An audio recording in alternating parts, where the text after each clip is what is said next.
Hi everyone, Dave here, Fit and Healthy Forever. Just wanted a quick video today about a unique spice called cinnamon. Now I know everyone out there has heard of cinnamon, and I've used it for years just because I like the taste. I've used it in my porridge, I've used it in my smoothies, I used it in recipes, but I didn't really understand all the benefits of it. So I stumbled across some bits of research and just wanted to put it out there that, you know, if people like the taste of it, then you're going to get some benefits as well. So first of all, it potentiates insulin, which makes insulin less resistive. So if you're bordering on insulin resistance and pre-diabetic, then it's going to help a little bit. It's not going to do it on its own, but it's going to help in a lot of ways. So it helps to lower blood sugars. It also is high in what they call ORAC, which is a value of high antioxidant values. I'll go through that again in a minute. A study done on 20 spices to determine the phytonutrient content, cinnamon turned out to be #1. Now, without getting into detail, I don't know what the other 19 were, but these 20 spices, it's quite a good range of spices, I would suggest, and cinnamon was top in the phytonutrients. Now you get phytonutrients in a lot of fruits and that, and some of them are sort of untouched, undiscovered. They're not even sure what they do, they just know they're very good for you. This is why sometimes people say, you know, get your fruits and your veggies in. They've got a lot of phytonutrients in them, and these we know they're good for you, but they're sort of unstudied, if you like. There's two types of cinnamon, Ceylon and Cassia. Now Ceylon is what they call the true cinnamon, but it's very hard to get hold of and it's a little bit more expensive. I've never come across it, I've not tried it, but apparently there's not a lot of difference. Cassia is the more common one, less expensive, but the two are identical in when you're trying to achieve lower insulin levels against insulin resistance. So if you're looking at it from helping with insulin resistance, there's not a lot of difference between the two. So you'd probably have to go searching for the Ceylon version, pay a little bit more when you can get almost as much benefit from the cheaper Cassia one. Now, it helps with insulin resistance and pre-diabetic situations if that's what you're looking to do, but it also tastes really good, and as I say, a lot of phytonutrients.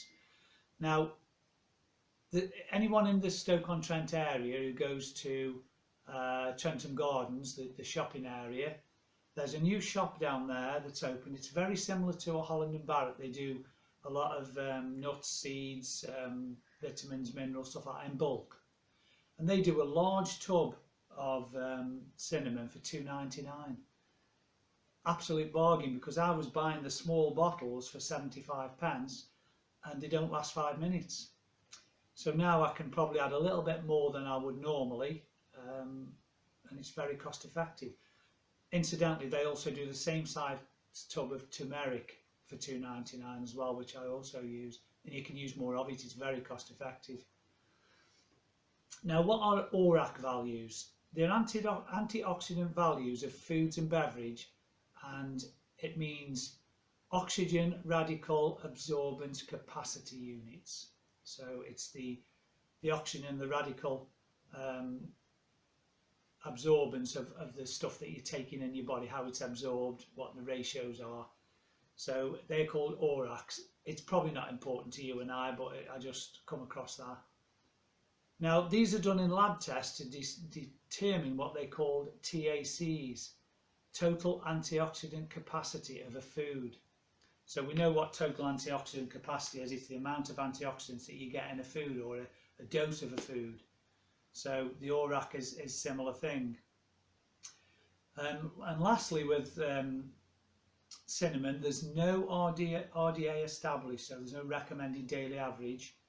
Some recommendations I've seen use 2 to 4 grams a day. Some studies have been used doing 1 to 6 grams a day.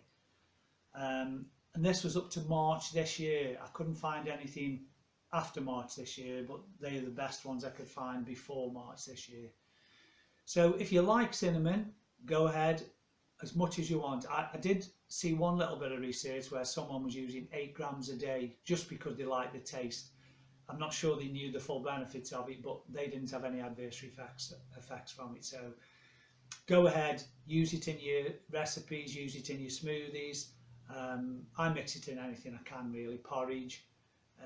You can mix it in with your cereal, mix it on your cereals if you have cereals in the morning.